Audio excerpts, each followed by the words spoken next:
Well, good evening, everybody. It's good to be back. It's good to see you again. It's been a couple of weeks. We'll talk about that on Barron Landscapes tonight. Hashtag Barron Landscapes. Find us over on YouTube. Find us on Facebook. Find us on Twitter. Find us online. Like us. Love us. We desire your attention. And besides, we just want to know that you're digging it, so we keep doing it. We'll see you guys in about 4 minutes here. Looking forward. Hi, Zoe. Hi, Christopher. See you in a minute.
Hi, Malik. Hi, Diane. So good to see you guys here. Gonna be starting any minute now. Really relaxed show tonight. Really low tech. Well, I mean low tech for us. See y'all here in a minute.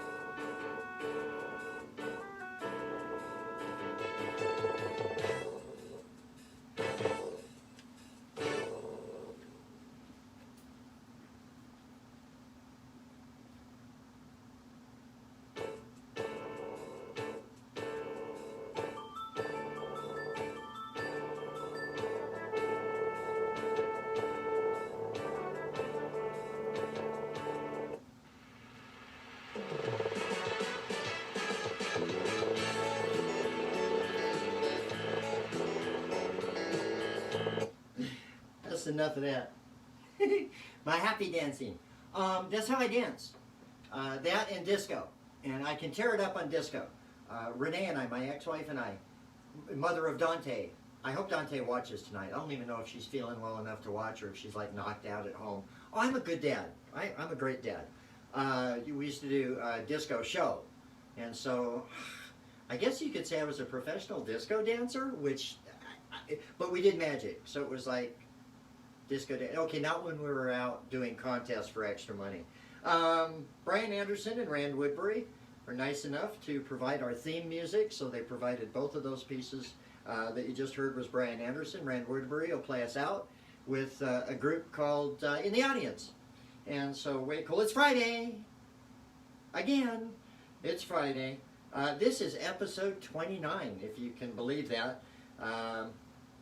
of Barron Landscapes. I decided to call tonight Penny and Pound.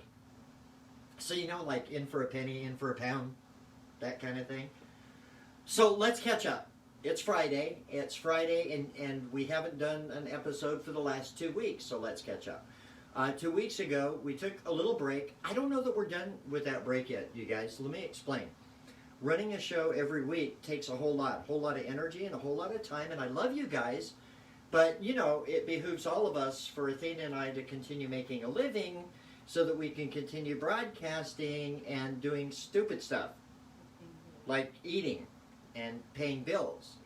And so to produce a show every week is admirable to the people that can do it, but under circumstances, I don't think we can continue to do that. So maybe twice a month is what I'm thinking we'll do, every 2 weeks. So we'll see how that goes. It'll be like waiting for your favorite episode of Schitt's Creek. Are you guys watching Schitt's Creek? I hope you're watching Schitt's Creek. I absolutely love it. They made a terrible error last night where Daniel Levy wore a sweater with a geometric design on it that the video just was kicking the design all over. So hopefully, you know, but Schitt's Creek is a great show. Watch it. It's one of my new favorite shows.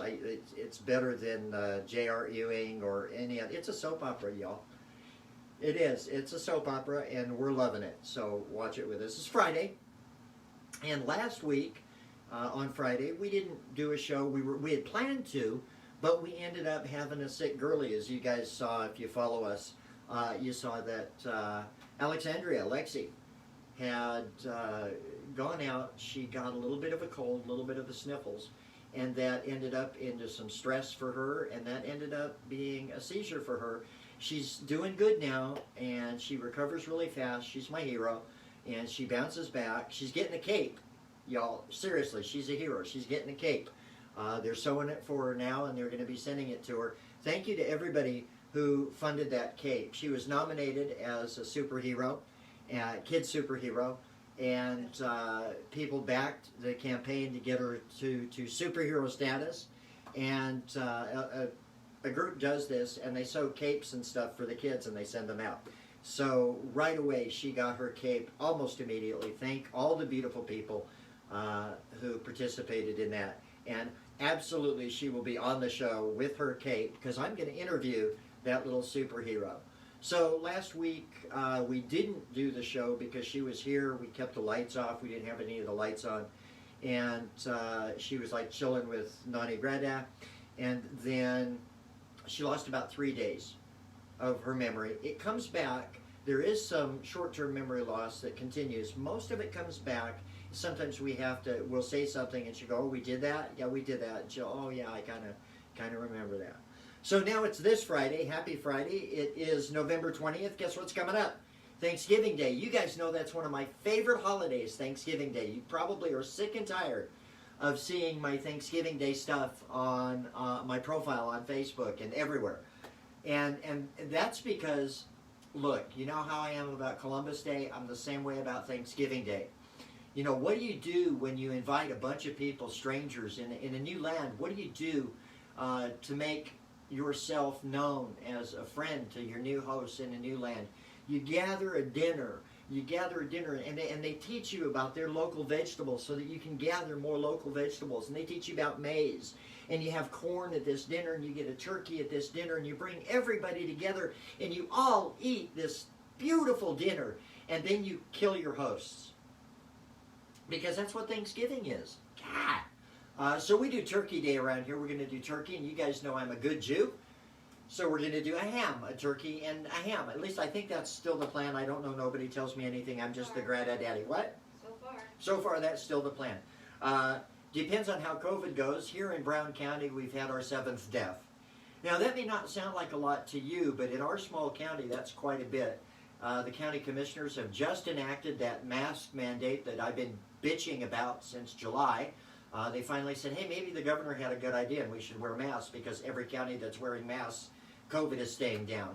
Not our county. Our county, we're over 500 cases now, 7 deaths, and most of those are in the 2 larger towns, Hiawatha, where we are, and Horton, where we were last year. So it just seems to me that as these numbers go up, Thanksgiving is a little bit in the balance. And it really depends on what happens with our bubble families, how they feel about it, what they do, what they come in contact with. And really, we're not going to know until right when it happens that we're actually doing a Thanksgiving dinner in our nuclear pod. So we'll let you know. I may get some video. I'll probably get some video if we do it. It's a granddad thing. So is that up to speed? I think that's pretty much up to speed. It's been an interesting week. We found Schitt's Creek. We're not binging it, but we ain't taking. Okay, we're binging it. We're basically binging it. We're binging it. We're through season 1 now and going on season 2, and we've already watched. So, like spoilers, we already watched the what do they call that thing? Like it was the final. It was the final episode. It was the. It was the goodbye. The farewell episode, if you will, of outtakes and how they costumed and everything. So there were some spoilers in it, but watch it anyway. Who cares? A few spoilers. God, people get so upset. Spoilers. Come on, stop it. So we found Schitt's Creek, and been an interesting week on my profile, hasn't it? We making friends all over. Athena says we took over the clam brand when Bob died, and mostly we what with his blessing and Bernice's blessing and everybody's blessing, and it never has been a money-making endeavor. It has usually paid for storage and upkeep and shipping. You have no idea what the shipping on this end is. But anyway, but we took clam over for one reason and one reason only. Now, Malik Haddadi, who is watching, hi Malik, set up a gorgeous little website for the clams, and we've kept that updated. And it's a memorial website. It's the products, it's the people, it's about Bob and Bernice, and it's in memorial to the clam name. The clam was a huge name in magic. Big names knew Bob Clam, and you'd never know it from the way he talked, because he was so humble about it when discussing Lance Burton using his clam silver coil, or Johnny Ace Palmer using his silver coil. A lot of the top names used his silver coil, and he was just so quiet about it. His voice would go up 15 octaves. If we were in a restaurant, his voice would go up 15 octaves when he mentioned Lance Burton's name, David Copperfield's name. If it was a customer, his voice would go up, and everybody would turn to look to see who knew these people. It's like so humble. So we took over. This is one of the clam products. This is called the Silver Cascade Coil. You know that because it's on the instructions that are on the inside. And I'll get to my point. In 1987, this was the copyright date on these, in 1987. Bob would redo the copyright dates and do them in his name, do them in Bernice's name, because basically Bob didn't understand copywriting, and so there you go. But this is copyright 1987. Now the invention of this coil is funny because it comes from Bob's old backdrops. He made and sold Mylar streamer backdrops, and the streamers would come off, and there was always extra at the ends of the backdrops that would be thrown out. Well, Bob wouldn't throw them out. Bob saved them in a great big box. And Bob, looking at this box, everything to Bob was profit. If he could make a penny off of it, Bob was willing to sell it. And he had this box of Mylar just sitting, wound up Mylar just sitting. And his idea was create a Mylar production coil for magicians. Can you really say looking at a box by that blind guy? What's that? Can you really say looking at a box of something by Can I really say looking? This is Bob. Can I really say looking at a box when you're talking about a blind guy? Let me tell you, this is the blind guy that came to see a preview of my Artist Oddity, and when we got back to his house told me it sucked in so many ways that it wasn't even possible to suck that bad. So I can say anything about a blind guy I want. So he decided to roll them up and make them into production coils, this whole box of stuff. Except it backfired on him because it sold really well. So the Clam Silver Cascade Coil quickly caught on. Now this is not from a backdrop. The backdrop material was rolled on these rolls. And Bob talked to the backdrop material company that made the Mylar roll, the Mylar material for the backdrops, and he said, hey, can I just get that Mylar material, but can you cut it in 1/2-inch widths for me? And they said, yeah, that's weird, but we can do it. So this is 150 feet of silver Mylar production coil. Now, Bob released these back in 1972, and they were released originally under the name of silver production coil, silver production hat coil, and they've gone through several iterations. They finally stuck in late 1970s. It finally stuck as the silver cascade coil by Clam. But there was a thing with these coils because they were hateful to wind, and so Bob invented a winder. So this is the multi-miracle winder for coil ropes and silks. This is not an ad. I'm getting to a point. I don't want you guys to buy this stuff. I mean, I do, but don't if you can't use it.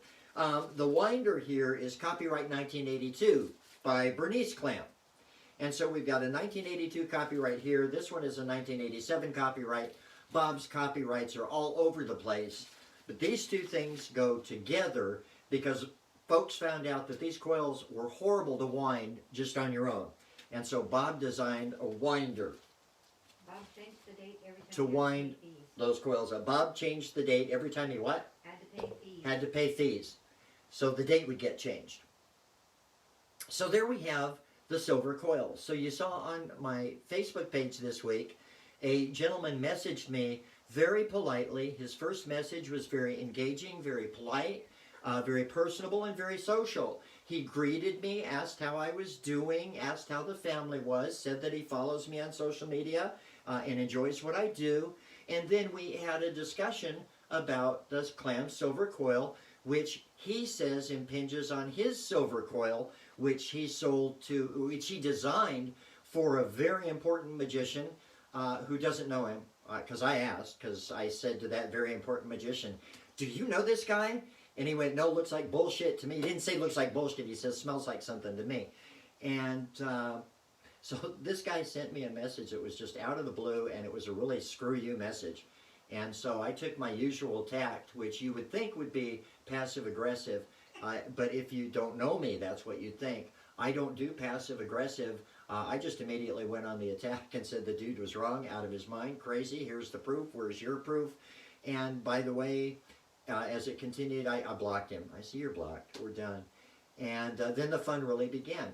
Point being, it is really amazing how something from garbage, the garbage from the backdrops, can be turned into something that people want and will pay for as a new product. I wanted to show you kind of the stuff behind me tonight. And first of all, you'll notice there's just a lot of crap here. Our house is like a museum.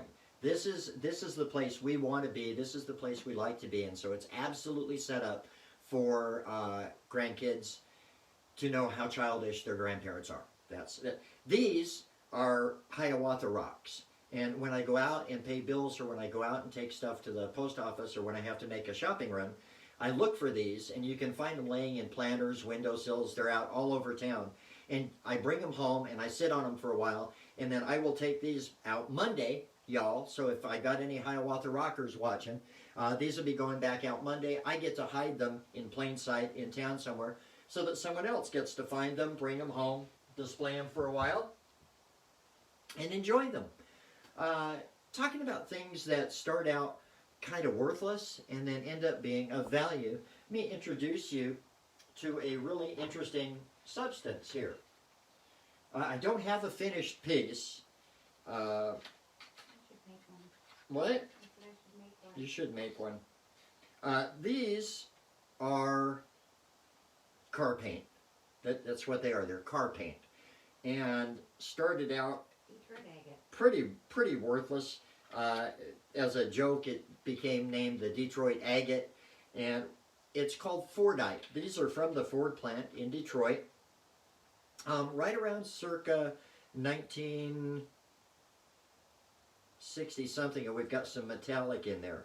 And I've got to tell you about this metallic that reminds me. So this is Fordite, and what Fordite is, you can see how this is shaped kind of like a tube. And this is formed in the dip racks up in Detroit at the Ford factory where they were painting Mustangs. And this is what they dipped Mustangs in. And that's that Mustang red, and I can see all through here the Mustang colors. You know, interesting thing about this, when it first came onto the scene, you might say, it was about $5 a bucket. You'd get a really big bucket, about 15 pounds, for $5. And Athena and I talked about it, but we were out on the road so much, and it would sit either out in the elements or it would sit on our porch and somebody would steal it. So we never got it. $5 would have given us enough Fordite to try and play around with and have fun. Fast forward. We're up going through Detroit when we went up to Canada in 2017. In 2017, we went up to Canada and we stopped in Detroit and we said, that's it, we've got to get some Fordite. And we got this Fordite in Detroit, and together these two pieces cost us about $60, a little over $60 for two pieces. No, we got 8 pieces for that. Did we? We've given some away. Yeah. Okay, We well got some in storage. we got more than this. We've given some away. And we've got more in storage. She says, I thought there was a piece missing from this box. Yeah. But we do give it away. So that's Fordite. So you see how something from the drippings in a Ford factory, a paint dripping pan, becomes worth a little, and then people find out that when you cut it and when you rub it, some of the jewelry pieces sell for $2,000 of this Detroit agate when it's polished and worked. So you take something that was worth nothing, and then it's worth a little bit because we can make these beautiful pieces of jewelry. The Fordite that you see in that box, I just checked the price today, $400 an ounce. Wow. $400 an ounce. That's it. Yeah, that's that metal flake Ford. It's just the metal flake. So the rest of it is worth less, but not much less. So about $400 an ounce. So it's gone from worthless to, look, it's worth something. Now to us, it's not worth that. To us, we're going to shave it, carve it, cut it whenever we get time and whenever we get the urge. Things aren't always what they seem. Things that we look at aren't always worthless. And vice versa, things that we look at aren't always of value. I see a lot of the magicians, I see a lot of the tradespeople in our industry, in theater, going through a very rough time. And so one of the things, and we are too, we want to go back to work. And one of the things that I'm going to ask everybody here to do is push the mask thing. Push the safety of it. I know everybody that's not masking at this point is either selfish or an idiot. I get it, but keep pushing that. I want to go back to work. I want to get this thing under control. I want to get the vaccine out. And so, you know, I'm begging you all, let's push this thing. And I'll push it too. I'm pushing it too. Steal the memes off my wall and go push it with us. So, so there we are. In for a penny, in for a pound. I think we've got a while left. We're talking about 2022 before things really start to turn around from COVID. 2022. That's after we get the vaccine, if we can get it distributed. And then 2024, things should be returning to about half normal for my industry, for casino and theater industry. So folks, we've got a long ride. In for a penny, in for a pound. So there are a lot of things that we've been doing, a lot of things keeping us busy. Working on a show for a production in Las Vegas, putting together the proposal for that, and working with the talent who has asked us to represent the show and them and kind of build it and work it for them. A very talented person has been approached down in Vegas to put something together, and so we're working on that. And we're working on it during COVID, and we're working on it post-COVID. So it's a broad engagement. In for a penny, in for a pound. I checked the hours that I have in on it the other day, and I am over 48 hours on it now. So I've got some investment of time anyway into that project. But I'm really excited. I think it's a great project, and I think it's going to go. What else have we had come up? We had the crazy man that told us we stole the Mylar coils. We had the seizure. We've got Thanksgiving coming up. I think we're about there. I think we're about there. Life is normal. Life is normal, if that's, you know, what you can say, normal. It's been a heck of an election, hasn't it, you guys? Wow. I'm neither Democrat nor Republican, so forgive me. I'm one of those. But I have to tell you, it's not even like you ought to be ashamed if you're a Republican these days. It's like, oh my God, yeah, well, this is America. So it's not, don't be ashamed because you're a Republican. Americans should feel shame for what we've allowed to happen in this country. All of it. And we need to take ownership of it. We need to clean this stuff up because my grandkids are growing up in this world and your children are growing up in this world. And so I'm not an activist, but I'm going to be active. I've still got a lot of stuff to say online, which, as you know, I do. I haven't been banned after that 24-hour belly button ban. I haven't been banned from Facebook. I wonder what happens with, look, there's my belly button. I wonder what happens if you do, it's like Facebook is now going to ban me. Oh my God, that's nudity.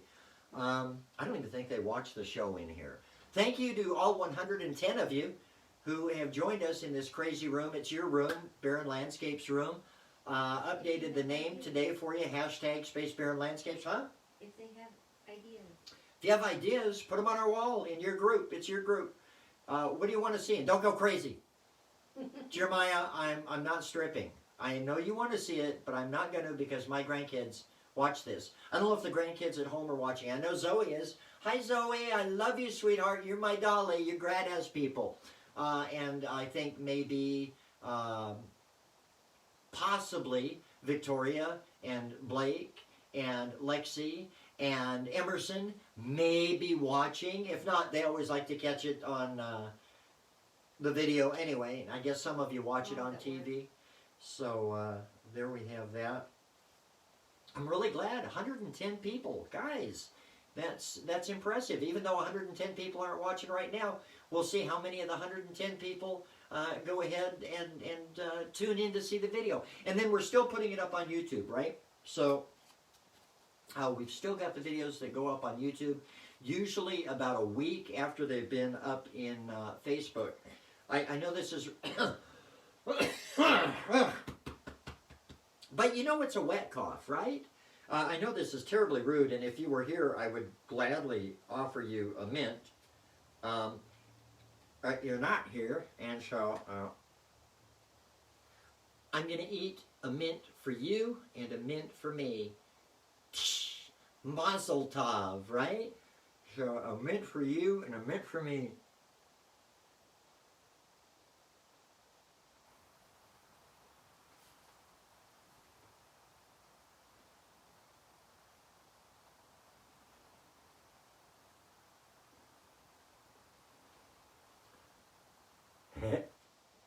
Hey you guys, thanks for watching. Thanks so very much for watching. Thanks for coming back week after week. Thanks for putting up with us when we just don't feel like doing the show or when we have an emergency. Athena and I absolutely love you. Welcome to our home. At some point in time, I'd love to go through the items here. We've got ancient Chinese gaming tokens. We've got arrowheads over here, amber here. We've just got some amazing stuff behind me, and everything's got a story to it. Everything that has come in from around the world on our travels has a story to it, and I look forward to telling you about all of these things. And you know me and allegory, if I tell you about something, chances are there's going to be some sort of moral to that story. Hey you guys, we love you. Take care. Have a great week. We'll probably see you next Friday. I've got some ideas for a show, and I've got some people that want to come on and guest. So look for more guests to the show. Give us your suggestions, would you? Under the video here. When the video gets posted, give us some suggestions as to what you'd like to see on Barron Landscapes. Hashtag Barron Landscapes all over Facebook. Just hashtag Barron Landscapes somewhere on the internet, and you'll find us. We're on Twitter. We're on YouTube. We've got you guys covered everywhere. This will go up on YouTube in a week. And we'll see you all in a week. In the meantime, we'll be talking to you and seeing you out there. You know, some of us text and call. We love you all. Athena loves you. I love you. Welcome to our house. We'll see you later. Next time, don't stay so long. Or maybe you will.